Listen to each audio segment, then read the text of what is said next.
Hey guys, Fix It John here. Just remember, I just want to let you know, this water softener install was just for entertainment purposes, but Scoop did watch the whole job. All right guys, there's my water softener loop right there. It's 23 inches off the ground, and here's my brine tank.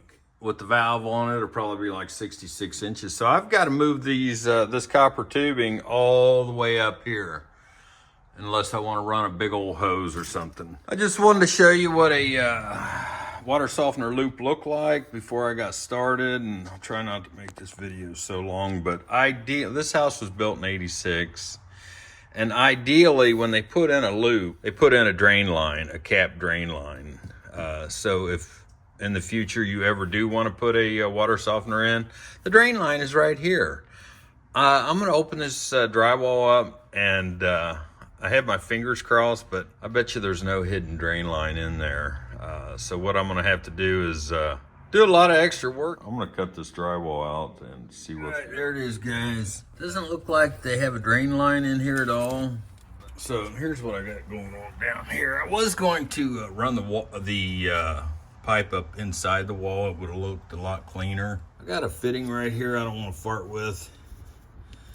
It's a T fitting. So I'm gonna cut the pipe off about an inch or two from the wall and run it on the outside.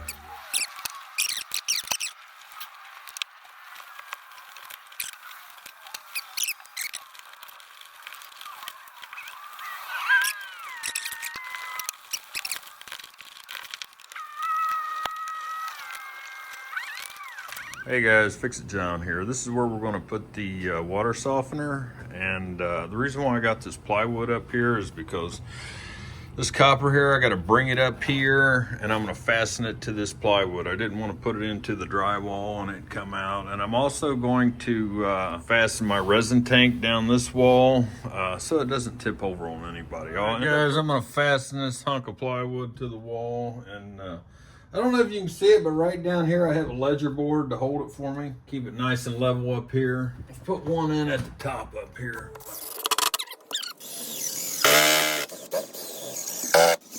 All right, there it is, all painted, primed and painted. All right, guys, I measured out how far I need to cut the pipe. This is just a little jig. It's gonna be something like that. I'm gonna cut this pipe open today, and but first thing I want to do before I do that is shut off the hot water tank. So what you do is you come out here and shut the gas off.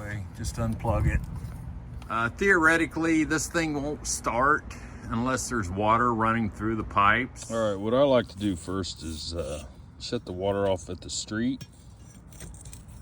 All right, and the next thing I'll do is turn on the closest hose bib or sink or faucet to where I'm working. Drain the pressure off that.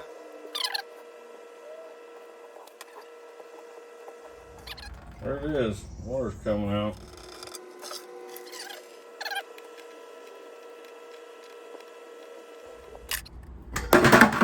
There.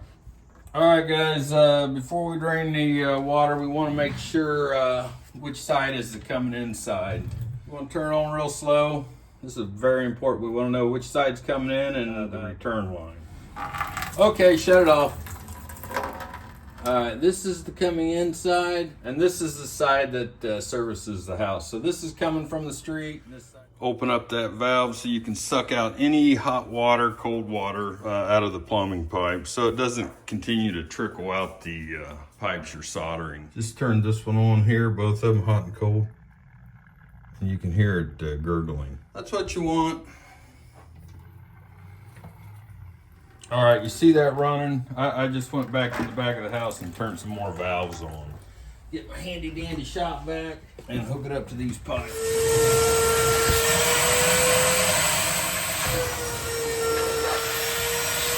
Got about an inch in the bucket, and look what I have here. Filled that sucker up. Now some of it may be coming from garden hoses. I know it's coming from all the pipes, and maybe.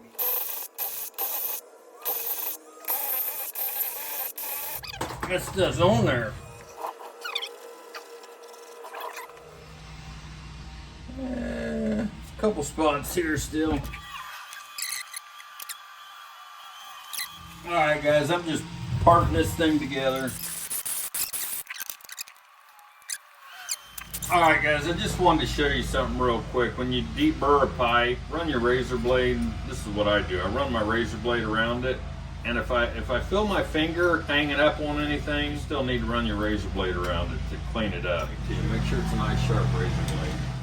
3/4 inch type L copper.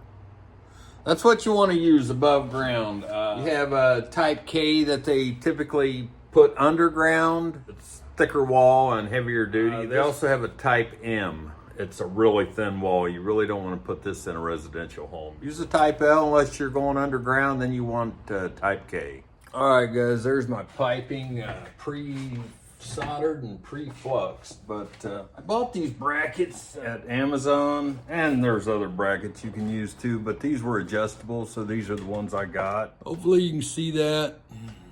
I'll try to remember to put it in the description. They're stainless steel, and they come with these little liners so your copper doesn't get eaten up from galvanic, electro-galvanic reaction, whatever. You know what I mean. I got these little plastic little liners for that metal. I'm also going to throw in some black rubber tape.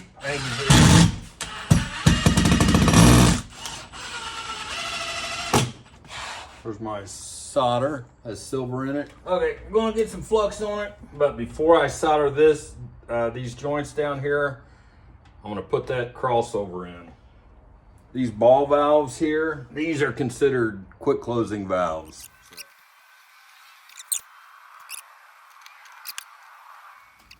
This fat end here, it's on the coming in side of the water.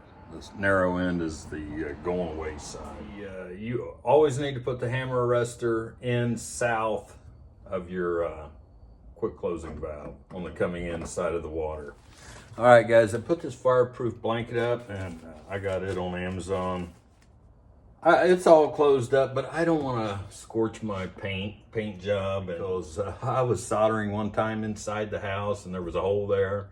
It caught the insulation paper all the way up to the attic. I had to tear that wall out. It was in the utility room. I had to tear the wall out and spray it down with a hose. Good thing it didn't. I never called the fire department. I got it put out. By the time I called them and waited on them, the house would already be burnt down. But now I'm also going to take this wet towel. It's all squeezed out so we don't drip any water. I'm gonna put it on the other side of this fire blanket. Just wrap it around a couple times. So that'll cool any solder joints that are on the other side of this wall, so we don't loosen those up.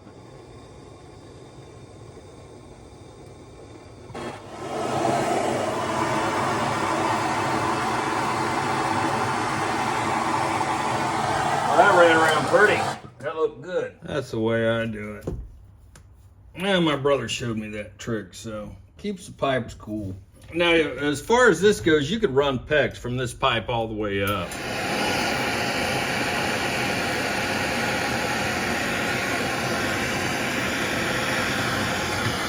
Trying to protect that ball valve in there, that seal. I ripped it off the roll, that way it's easier to put on straight. Okay, hammer arrestor. And you put the hammer arrestor before the quick closing valve. 1, 2, 3. So what I'm doing with this one is basically holding the pipe so nothing breaks off.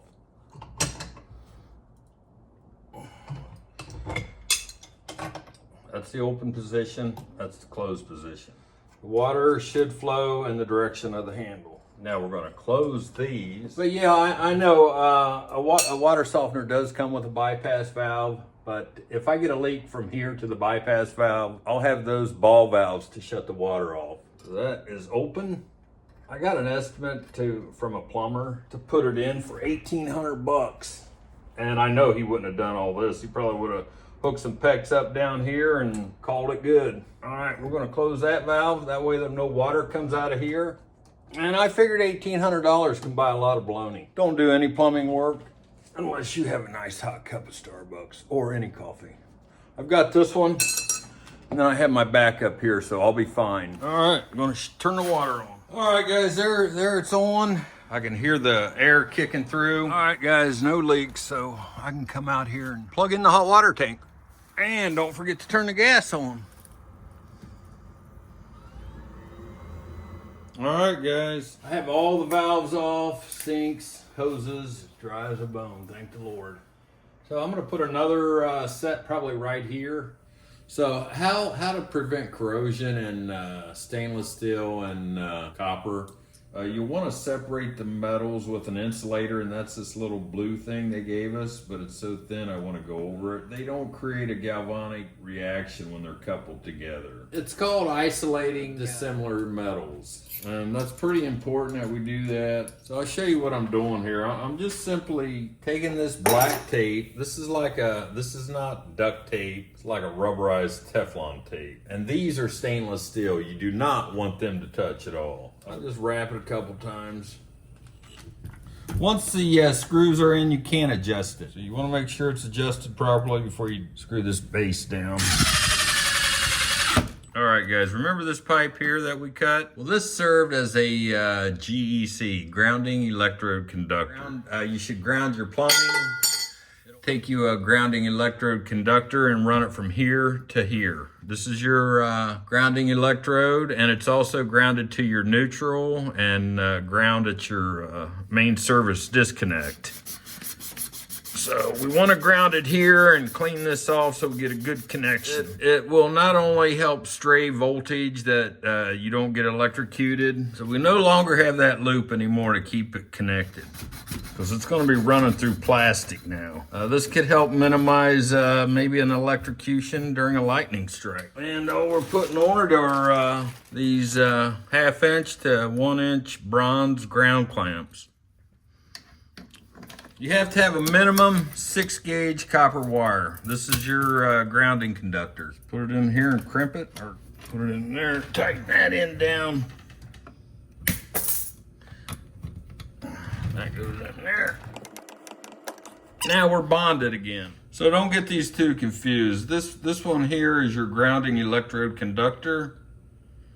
This is your grounding electrode, this pipe. I bought these brackets, and they're brackets to hold cylinders. But the reason why I want the brackets is because this freaking tank is going to be heavier than heck. So if somebody bumps up against it, it won't rip my pipes out of the wall, or more importantly, it won't tip over on a kid or something. Now that they don't call for that. This is all it is. So, and it comes with a strap on it. That's why I put the wood on there. All right, guys, I just wanted to show you down here in the bottom of that resin tank. There's like a little concave hole for that resin tube fit down in there. Let me show you. So you see that resin screen, my resin tube. See how it sticks above that tank? It needs to be centered at the bottom. There it is. Scoop, I got Scoop here. He watches what I do and make sure that I don't mess anything up. Before I fill my resin tank, I want to take a piece of some black vinyl tape, all it is. Put it over my resin tube. As you fill your resin tank, you want to keep centering this resin tube here. Otherwise, the resin beads will push it to one side and it won't line up with your valves. You need room for resin expansion and water flow at the top. So I would say it's probably going to come to about here. All right, I'm going to cut this open here. They're just tiny, tiny beads. That's all it is. It's like little coal dust almost. I'm holding that riser tube down with my finger so nothing gets under it and it raises it up until I get some resin beads up over it. That's all it looks like. The riser tube, the funnel, and the resin. This is a 1/2 cubic foot right here. Now, these seem to be a little wetter. Must have picked up some moisture in it. They're a little bit wetter. I hope it doesn't hurt them if they get wet. Ho, ho, ho, ho. That's where it came up to, guys. You can see my finger right there. So yeah, what is that?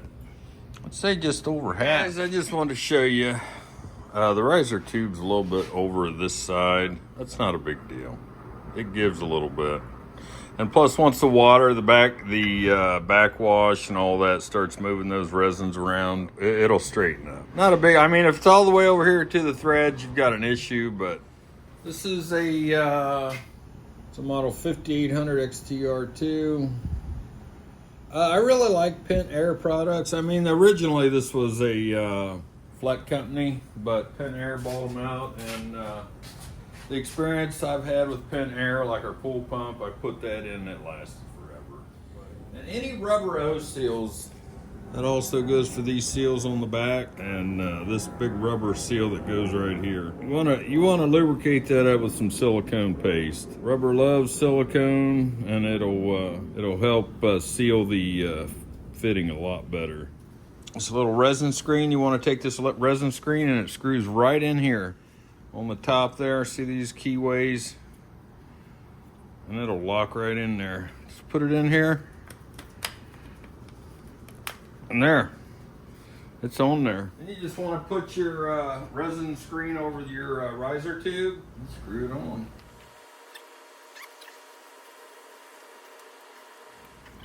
Should do it. That sucker's got some weight to it.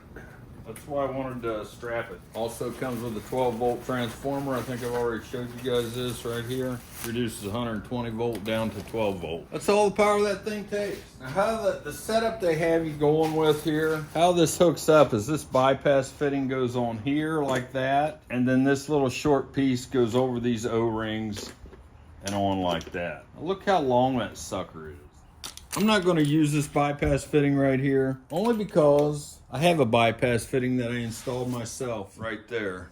Those three blue valve handles, that's the bypass fitting right there. So I don't need this one. Now, if you didn't have that, plumbing code, the building code requires that you put a bypass valve on it.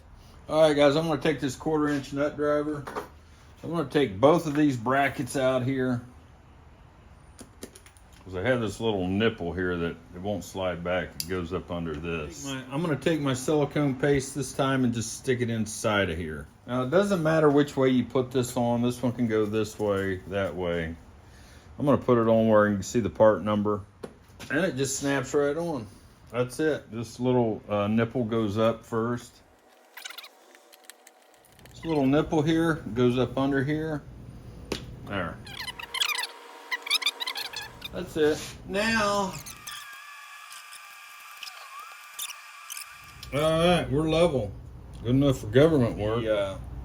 You'll want to keep it level. That way all the resins don't congregate to one side of the tank, and your tank will be more efficient as far as cleaning water. Yeah, guys, one more thing I wanted to show you. See the arrow there? That's the hard water coming in. So you want to hook that up, and if you see my other video at the beginning, this is the hard water coming in from this side. There, guys, is the softened side. It's been through the water softener. It'll come out and go into this. I'm going to take this drain line flow control fitting out. It pulls right out. There's no unscrewing it. It just pulls out. Make sure none of the O-rings or seals fall out. And the reason why I'm doing that is because I'm going to hook this 1/2 inch by 3/4 inch PEX fitting on here. And the reason why I have a 3/4 inch, I mean, I could go with a 1/2 inch, but the reason why is I was going to run it to our washing machine standpipe 37 feet away. It's too flipping far. They don't recommend more than 30 feet. And if you go beyond 20 feet, they want you to add a 3/4 inch line. I couldn't fit the air gap in with the washing machine drain hose into the same thing. It was just too big. I have the air gap here. I'll show it to you. There's my air gap. And that's the same size as my washing machine standpipe. So I just decided to put a dry well in. This is where my overflow, backup overflow is going to go. This is where the drainage is going to go, because this is all tied in together. I would have rather this 90 to be plastic, because there's salt water and crap coming out of here, but this is all I could find. Here's my little PEX A tool I got on Amazon. This is 3/4 inch. Hopefully you can see that.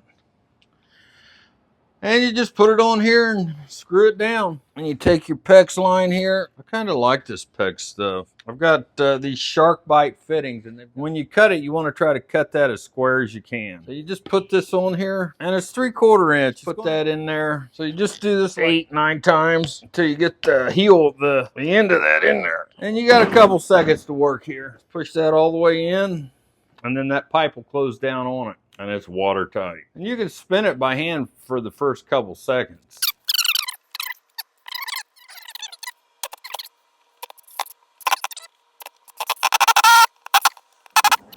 They also have a PEX B pipe that has a clamp on it that clamps around it. But what I don't like about that is I bought this fitting. I knew I wasn't going to use it, just to show you guys. Plastic, brass, same thing.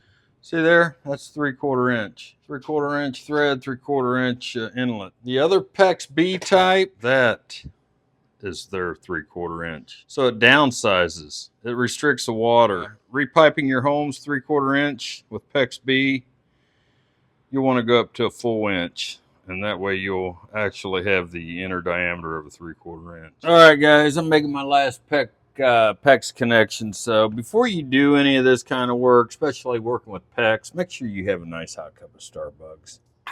You'll want to stay hydrated out here in this summer heat. All right, guys, next thing we're going to do is hook up this brine line to this brine tank that they provide you with this brine line here. And it just goes through this little hole right here. Push it through this hole, and it comes through here into that until it stops. I haven't pushed it yet, and it's there it went, and it's self-locking. And that goes through the brine well, and then you have your float control in there. If the water would keep running, if this valve up here wouldn't shut off and the water would keep running, this backup float shut-off valve would float up and shut the valve off here. But if that fails, then we have the emergency drain line right here that I will hook up here to my air gap assembly. This air gap here is also servicing this resin tank line, discharge line. Say, for instance, the dry well would back up water before it would come back up and contaminate your drinking water. It would come out here in the air gap. That's what the air gap's for. All right, guys, we're going to cut this brine line. It's a little bit long, but we don't want all this extra hanging out. Cut it with a sharp razor blade here. Send you this little compression fitting here. When you buy the whole water softener, put this compression nut on there. See how it's angled at the back? Put that on there. Put this furrow or sleeve with the pointy side out, just like that. Then you take this insert, so when you tighten that down, it'll crush down on this insert and keep it from leaking. Just like that. Then you take this screen and from what everybody's doing, they're throwing this away. Don't use this screen. It's a little slobber, that's all. Won't kill anybody. Push this in there. Take the little furrow, plastic sleeve, whatever you want to call it, and tighten that down. Let's go into your brine tank. And just snug it up. Go ahead and screw this barb onto this air gap. Here, the emergency drain hose that's coming out of the side of the brine tank into the air gap. This emergency drain now, if it does have to drain, it'll drain quick, and my garage won't flood. Oh, and don't forget this brine well cover. As I put my 90s on it up here, got my Teflon tape on there. I'm gonna put my corrugated pipe on here. Now, if you remember, this was the incoming side. We'll call this the hard water. There's the arrow for the resin tank, the hard water. So the hard water will come in here on this side, soft water will come out on this side, and soft water will go into the house here. We're hooking the soft water side up first. Make sure you have this dielectric union here. Keeps the brass away from the stainless steel tubing. If they don't have that, you'll get galvanic corrosion, and it will eat the brass up, and it will eat the copper up even faster. Or no, I have that backwards. This will eat the brass up faster, and then the copper. All right, guys, I'm fixing to turn the valves on to let water into the resin tank here. But before I do that, I'm going to show you what I'm doing outside, because it says when you run water through the tank, it wants you to open up the valve closest to the resin tank. That way, any crap that is in the tank, any loose particles, and there was a lot of them, can run out. All right, guys, what I'm doing here, I'm putting the hose on here because it says open the first valve in your house. They mean a sink or something, but this is the first access valve that comes from the water softener. Turn the bypass off. Now they want you to open this to the water softener slowly. Open it up. You can actually hear it in there. I got my microphone up close to it, so hopefully you can hear it. We're getting all the air bubbles out of it too. So we have the valve to the house off, the bypass valve off, and we're filling this up. And it is taking a lot of water. Just filling it slowly, like the directions said. I don't see any leaks. Thank the Lord.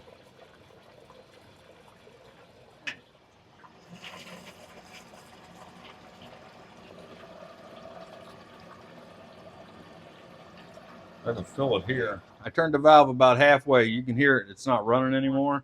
It's full. There, now it's open all the way.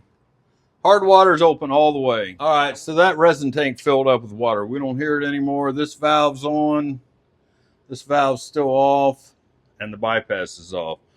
So what I'm going to do is I'm going to come out here. It says to open up the first valve. I'm going to open this valve up so the water doesn't, so all that dirty water, if any, doesn't go into the house. All I'm using here is a 13 millimeter. So we're going to turn this valve here. That's open, but there's no water coming out of it there yet because the softened water is not on yet. So we're going to turn that on. I'm going to run out here and see if we see any dirties come out of it. There it is. And I don't see any. Well, there, yeah, it's got some yuck in it. See it, guys? Right there. We're going to run that until it runs clear. Didn't run any of that crap in the house. That's why I have this hose handy. I'm going to go ahead and put some water in here. An air chuck down at the bottom right there. I want to cover that up. Right there. The very bottom's the air chuck. The water has to be above that. That way it'll seal the air and the suction and stuff will work properly. The hardest part for me is hooking this electric up. This may be easy for you guys, but you need to take this this 12 volt transformer. All right, there it is, plugged in here, right in front of this Brine line. Got the wire running. This is always the scariest part for me, hooking the electric up. Here, here, here, here, here, here. So we got it plugged in. Should come on. There it is.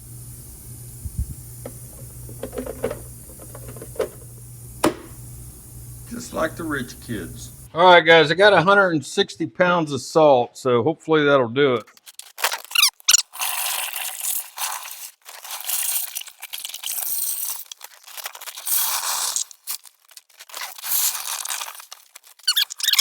All right, guys, there's my permit.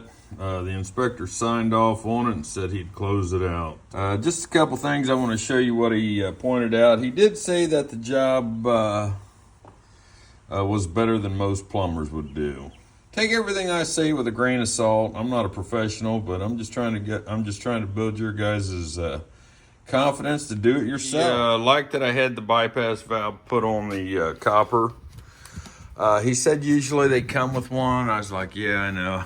I've got it, but I wanted it close to the wall and attached to the wall. He liked that. He's never seen that, but the foam on the pipes, he said I didn't need that. I wasn't for sure because the other plumbing guys put foam on their pipes, and I really didn't look it up. But he said it doesn't freeze down here in Florida. Now, we're talking Florida. If you guys live in Georgia, you probably need to insulate your pipe, or even North Florida. He liked that I had the hammer arrestor on it. He said that can save your pipes, which we know that. The air gap down here, he was glad I put that on. He said most people don't even bother with a air gap. I need that. Out here, I put a clean out on it. He said pipes that are under 4 inches, you can put a two-way clean out on it. I put a one-way clean out on it going that way. He said that was okay. The dry well that I put in, he said he just would have put a bucket in there with a lid on it and called it good, but I wanted to make sure it was going to pass inspection, so I put a good one in it. It's better that I did a dry well because he said this brine from the water softener will eat the heck out of the pipes. Metal, plastic, it'll eat anything it gets on. So, and I'm sure it would take a number of years to do that because a lot of people do have these plumbed right to their sewer. All right, guys, Fix It John here. We're wrapping this water softener up. We're all done with it. I hope this video helped somebody. If it helped just one person, I did my job. But remember, don't start a project like this without a nice hot cup of coffee. Fix It John. Moving on to the next project. Thanks for watching.